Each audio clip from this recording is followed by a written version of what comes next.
ਤੁਹਾਡੀ ਨੇ 3 ਸ਼ਰਤ ਹੋਈਆਂ ਨੇ ਤੇ ਉਸ ਤੋਂ ਬਾਅਦ ਲਾਸਟ 2 ਰਹਿ ਗਏ ਸ਼ਰਤਾਂ। पहले नंबर ते कि ਤੁਹਾਡੀ ਸ਼ਰਤ ਹੈ ਕੁੜੀ ਸਾਡੂ ਇਨਕਾਰ ਨਾ ਕਰੇ, ਸਾਡੀ ਗੱਲ ਮੰਨੇ। ਦੂਸਰੇ ਨੰਬਰ ਤੇ ਸਾਨੂੰ ਦਾ ਸਾਹਮਣੇ ਹੋਣਾ ਚਾਹੀਦਾ, ਜਾਣਾ ਨਾ ਇਨਕਾਰ ਨਾ ਕਰੇ ਬਸ। ਉਸ ਤੋਂ ਬਾਅਦ ਤੀਸਰੇ ਨੰਬਰ ਤੇ ਤੁਹਾਡੀ ਸ਼ਰਤ ਹੈ ਕਿ ਚੀਕਾ ਨਾ ਮਾਰੇ। ਤੇ ਚੌਥੇ ਨੰਬਰ ਤੇ ਤੁਹਾਡੀ ਸ਼ਰਤ ਹੈ ਕਿ ਕੁੜੀ ਜਿਹੜੀ ਨਾ ਉਹ ਜਿਹੜੀ ਤੇ ਉਹ ਮੌਲਵੀ ਬਣਾਉਣ ਦੇ। ਤੁਸੀਂ ਆਪਣੀ ਸ਼ਰਤ ਤੋਂ ਯਾਰ ਵਿਆਹ ਨਾ ਕਰਨਾ ਪੁਰ ਕਰਾਓ ਪੁਰਾਣਾ ਹੈ ਨਹੀਂ ਬਸ ਗੱਲਾਂ ਕਰੀ ਜਾਣਾ ਵਿਆਹ ਹੋਣੇ ਲਿਆ ਯਾਰ। ਇਹ ਵੇਖੋ ਇਹ ਤੁਹਾਡੀ ਪਰਚੀ ਬਣੀ ਹੈ ਕੁੜੀ ਦੀਆਂ ਸ਼ਰਤਾਂ ਨੇ, ਪਰ ਇਹ ਉਸ ਤੋਂ ਬਾਅਦ ਜਿਹੜਾ ਨਾ ਇਹ ਕੁੜੀ ਦੀ ਖਸੂਸੀਆਤ ਨੇ और ऐसे में थोड़ी शर्तां ने। ए 2 कागज कंप्लीट हो गए, तीसरा कागज कंप्लीट करना है, फिर अगला प्रोसेस शुरू होना है। अब उन्हें सिर्फ थोड़े 2 स्टेप रह गए बस। तीनों तो हमने चीज़ां दिखाती हैं, चौथी तो पल्ली रह गई। चौथे नंबर ते की ਤੁਹਾਨੂੰ ਤੁਹਾਡੀ ਸ਼ਰਤ ਕੀ ਹੈ ਜੀ? ਦੱਸੋ ਤੁਸੀਂ ਦੱਸੋ। ਕੁੜੀ ਨੂੰ ਜਾਣਾ ਤੂੰ ਹੈ ਕਿ ਮੈਂ? ਕੌਣ ਦੇਣ ਯਾਰ ਮੈਨੂੰ ਦੱਸੋ, ਮੈਂ ਸੀਰੀਅਸ ਨਹੀਂ ਕਰਨਾ ਯਾਰ, ਨਹੀਂ ਕਰਨਾ ਕੈਂਸਲ। इधर करो जी, ए जनाब ਇਹ ਕੈਂਸਲ ਹੈ ਨਾ ਕਹਿਤਾ ਹੂੰ ਸਹੀ ਬਾਤ ਹੈ ਕੈਂਸਲ ਜੋ। ਹਾਂ ਜੀ ਹੈਲੋ ਯਾਨੀ ਆਪਣੇ ਕੋਲ ਹੈਲੋ ਆ ਦੇਖੋ ਕੈਂਸਲ। ਇਹ ਬੰਦੇ ਨੇ ਵਿਆਹ ਕਰਾਉਣਾ, ਜਿਹੜਾ ਬੰਦਾ शादी कराना चाहता है मेरे को आइए दफ्तर। अच्छा जी ਜਿਹੜਾ ਉਹ ਐਡਰੈਸ ਮੈਂ ਬਾਇਓ ਦਿੱਤਾ ਹੈ। ਇਹ 3 ਜਨਾਬ ਵਰਕਿਆਂ ਦੇ ਜਨਾਬ ਸਾਰੀ ਇੰਸਟਰਕਸ਼ਨ ਸਬਮਿਟ ਹੋਵੇਗੀ, ਉਸ ਤੋਂ ਬਾਅਦ ਠੀਕ 3 ਦਿਨ ਬਾਅਦ ਉਹਦੀ ਸ਼ਾਦੀ ਹੋ ਜਾਏਗੀ। ਇਹ ਬੰਦੇ ਨੇ ਮੈਨੂੰ 2 ਪੇਪਰ ਦੇ ਸਬਮਿਟ ਕਰ ਦਿੱਤੀ ਇਨਫੋਰਮੇਸ਼ਨ, ਤੀਸਰੇ ਪੇਪਰ ਦੇ ਨੇ ਸਬਮਿਟ ਨਹੀਂ ਕਰ ਦਿੱਤੀ। और इस तरह के 2 दफ़ा कबूल कहने दे नाल निकाह कंप्लीट नहीं होता, तीसरी दफ़ा ना कर छड़िए ते प्रोग्राम बढ़ जाता है। ते आज भी जड़ा काम खत्म हो गया। अच्छा सर तो ये दसो तुसीं फीस कितनी लेंदे हो शादी कराने दे? फीस भी लीला करा कोई फीस नहीं, कोई अपनी खुशी ना दे देवे ते दे देनी ते फीस भी लीला। मैं मेरा मकसद है कि लोग जड़े सर्दियां बगैर वाइफ तो बगैर ब्याह तो गुजार रहे ने और जिन्हां दे घर सहारा नहीं है, खाना पकाना से नहीं है और काम करना से मामलात नहीं है, पानी कटना से नहीं है कोई मामलात, तो जनाब ने शादी फीस भी लीला करवा रहे हैं। और ऐसे बच्चे बच्चियां बहुत ज़्यादा साढ़े मुआशरे च जेह्ड़े एक पाक रिश्ते दे इंतजार च ने ते उन्हां दे रिश्ते नहीं हो रहे, तो मैं फीस सबीले दा रिश्ते करावांगा हर जात दे हर बंदे दे जिस तरह दा भी। ਇਹ ਬੈਨ ਜੋ ਸਟੇਟ किन्ने अरसे तो सारे काम कर रहे हो तुसीं? पहले रिश्ता करवाया भी है जे किसी दा? 2023 ਚ ਸੋਚਿਆ ਸੀ ਇਹ ਕੰਮ ਕਰਾਂਗਾ, ਲੇਕਿਨ ਮੈਂ 2024 ਚ ਹੀ ਚੜਿਆ ਤੇ ਮੈਂ 2024 ਦੇ ਵਿੱਚ ਇਹ ਅਹਿਦ ਕੀਤਾ ਕਿ ਮੈਂ ਆਪਣੇ 2024 ਦੇ ਵਿੱਚ ਸੈਂਕੜੋ ਰਿਸ਼ਤੇ ਕਰਵਾਵਾਂਗਾ ਔਰ ਫੀਸ ਵੀ ਲਾ ਕਰਾਵਾਂਗਾ। ਪਹਿਲਾਂ ਆਪਣਾ ਕਰਾ ਲਓ। तुसा अपना क्यों नहीं अज दिन तक करवाया? ਆਪਣਾ ਮੈਂ 2024 ਕਰਾ ਲਾਂਗਾ ਨਾ 2024 ਚੱਲ ਗਿਆ ਹੁਣ ਚੜ ਗਿਆ ਅੱਜ ਪਹਿਲਾ ਮਹੀਨਾ पानी भी चढ़ गया जाओ फिर आ गया बाहर देखो। जी नाज़रीन माशाल्लाह ये थी हमारी आज की मीटिंग। ये हमारे आसम भाई हैं जिनकी शादी के लिए शेर अली ब्लॉग साहब हमारे पास आए थे। वो कह रहे हैं कि मैं रिश्ते करवाने का काम कर रहा हूँ, तो इसलिए हम लोग यहाँ जमा हुए थे। 2 कॉलम उन लोगों ने लिख लिए थे, अभी तीसरा कॉलम लिखने लगे थे।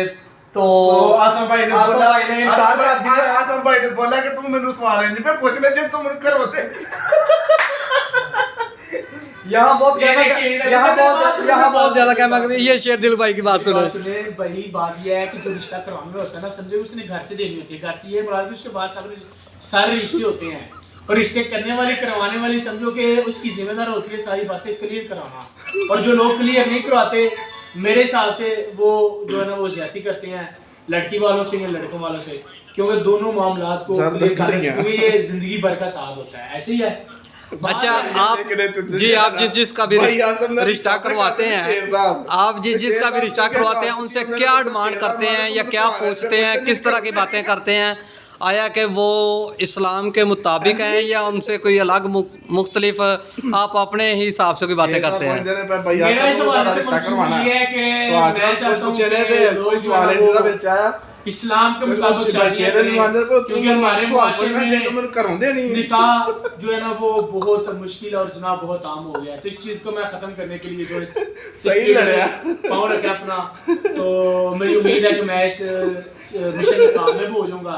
और मेरा क्लियर करने का मकसद ये है कि वो खुद से जान लें और अपनी जो जिंदगी है वो अच्छे से गुजार सके, गुजारेंगे तब भी जब दोनों तरफ से चीज़ें क्लियर होगी।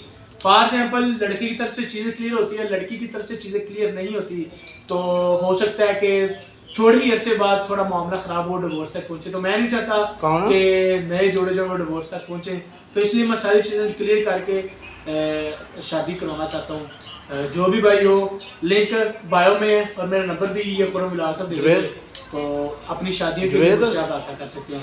लाखों बेशुमार रिश्ते हैं मेरे पास, तो इंशाल्लाह उम्मीद है कि कहाँ पे जोड़ी बनी है, कहाँ के नसीब हैं। हो सकता हो कि आपकी शादी का मैं जरिया बनूं, और जिस तरह इस भाई की शादी का जरिया बन रहा था, बट अनफॉर्चुनेटली ये डील आपके सामने कैंसिल हो गई है।